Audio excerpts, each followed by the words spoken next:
Shuburinus, England. Educators in Britain, after decades spent in a collective effort to minimize risk, are now, cautiously, getting into the business of providing it. 4 years ago, for instance, teachers at the Richmond Avenue Primary and Nursery School looked critically around their campus and set about, as one of them put it, bringing in risk. Out went the plastic playhouses and in came the dicey stuff, stacks of 2x4s, crates and loose bricks. The schoolyard got a mud pit, a tire swing, log stumps and workbenches with hammers and saws. We thought, how can we bring that element of risk into your everyday environment, said Leah Morris, who manages the early years program at the school in Shoeburyness in southeast Britain. We were looking at, okay, so we've got a sand pit, what can we add to the sand pit to make it more risky? Now, Ms. Morris says proudly, we have fires, we use knives, saws, different tools, all used under adult supervision. Indoors, scissors abound, and so do sharp-edged tape dispensers. They normally only cut themselves once, she says. Limited risks are increasingly cast by experts as an experience essential to childhood development, useful in building resilience and grit. Outside the Princess Diana Playground in Kensington Gardens in London, which attracts more than 1 million visitors a year, a placard informs parents that risks have been intentionally provided, so that your child can develop an appreciation of risk in a controlled play environment rather than taking similar risks in an uncontrolled and unregulated wider world.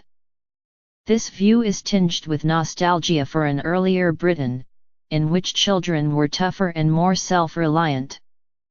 It resonates both with right-wing tabloids, which see it as a corrective to the cosseting of a liberal nanny state, and with progressives, drawn to a freer and more natural childhood.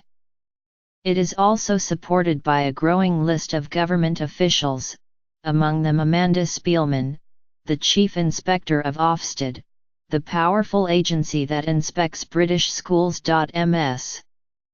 Spielman has poked fun at schools for what she considers excessive risk aversion, describing as simply barmy measures like sending school children out on city field trips in high-visibility jackets. Late last year, she announced that her agency's inspectors would undergo training that will encompass the positive, as well as the negative, side of risk. Inspections will creep into being a bit more risk-averse unless we explicitly train them to get a more sophisticated understanding of the balance between benefits and risk, and stand back, and say it's okay to have some risk of children falling over and bashing into things, she said. That's not the same as being reckless and sending a 2-year-old to walk on the edge of a 200-foot cliff unaccompanied.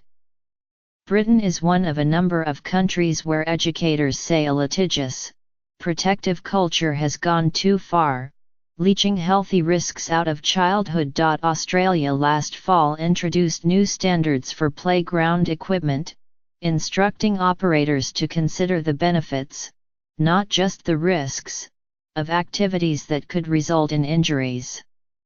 Cities and school districts in Canada and Sweden are following suit.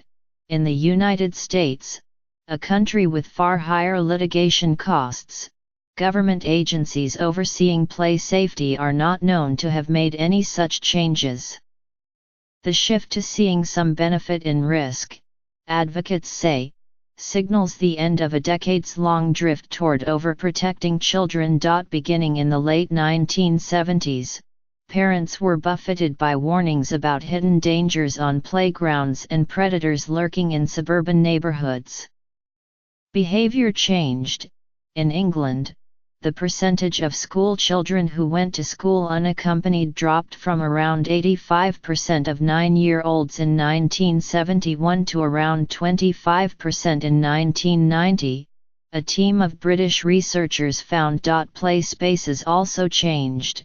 plank swings and steel merry-go-rounds disappeared, while impact-absorbent rubber surfacing spread over so-called drop zones, driving up the cost of new playgrounds. A market appeared for lab-tested, safety-certified fiberglass boulders. The result has been a gradual sterilization of play, said Megan Tolarowski, an American landscape designer who has compared British and American playgrounds. It's a rubber floor, a little structure surrounded by a fence, it's like a little play jail, she said of playgrounds in the United States. As a grown-up, you're sitting there on your phone, waiting for them to be done. Ms. Tolarowski, who was struck by how much more adventurous playgrounds were when she moved on London in 2015, threw herself into gathering data. Using a quantitative tool developed by the RAND Corporation, a research center, she used video to track the behavior of 18,000 visitors to London playgrounds, then compared it with similar data on visitors to American parks. The findings suggested that exciting equipment had a pronounced effect. The British playgrounds had 55% more visitors overall, and children and teenagers were 16 to 18% more active.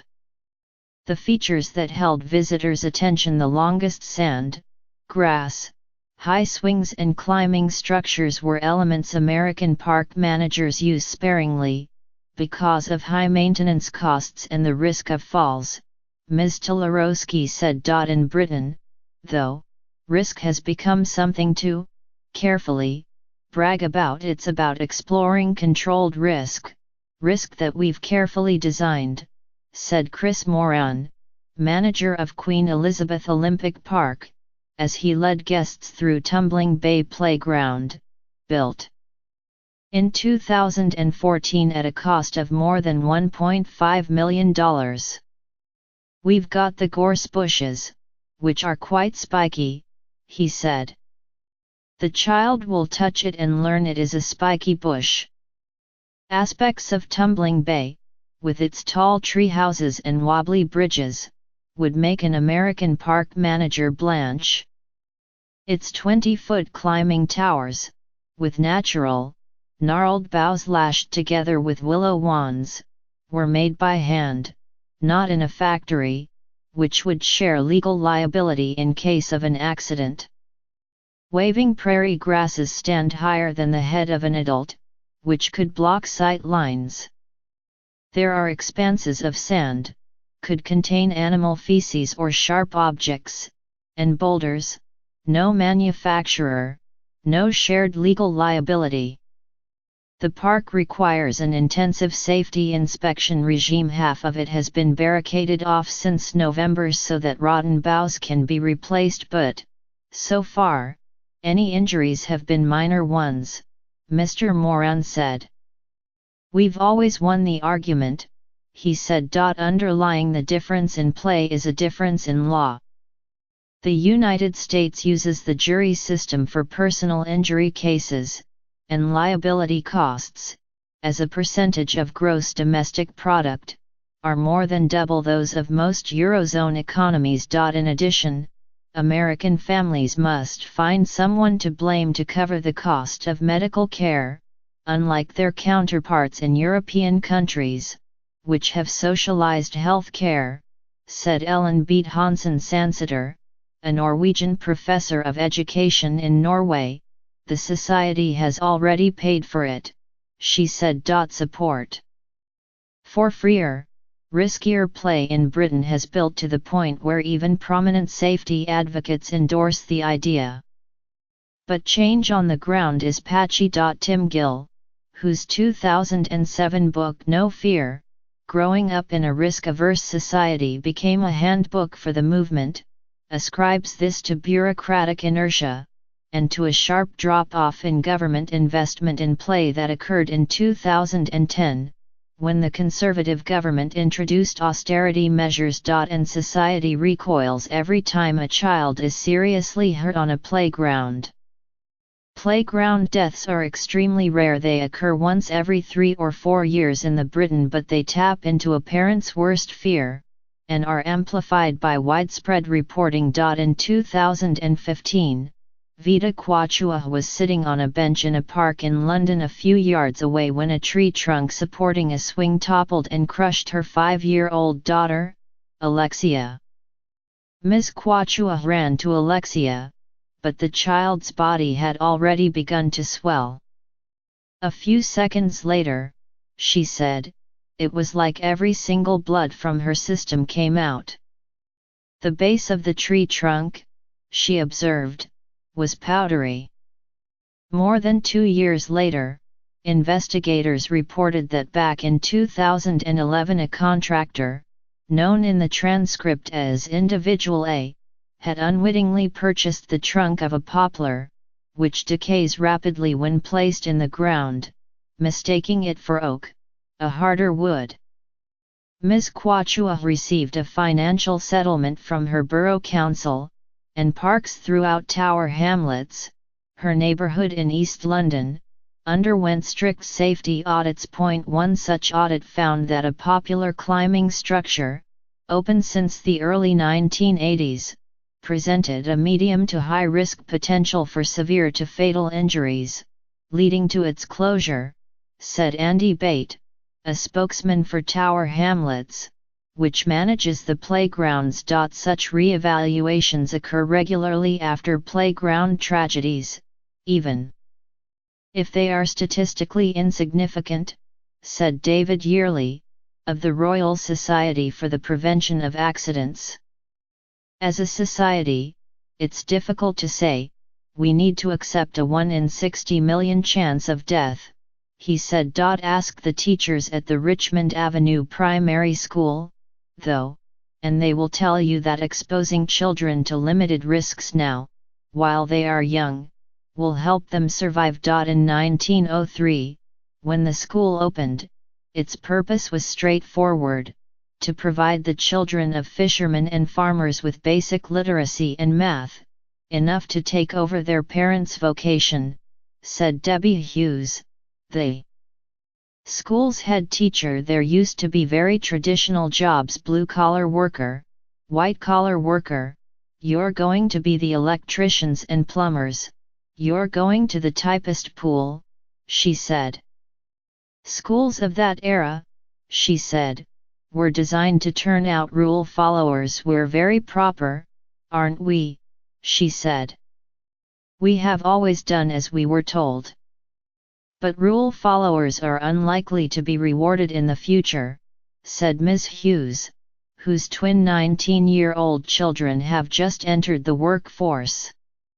As she thought through these changes, a towhead kindergartner nearby had fashioned a catapult, stacking 7 bricks on one end of a wooden plank and jumping solidly onto the other end, sending the bricks flying into the air, over the heads of his playmates. You've got to get out there and find your position in the world, Ms. Hughes said.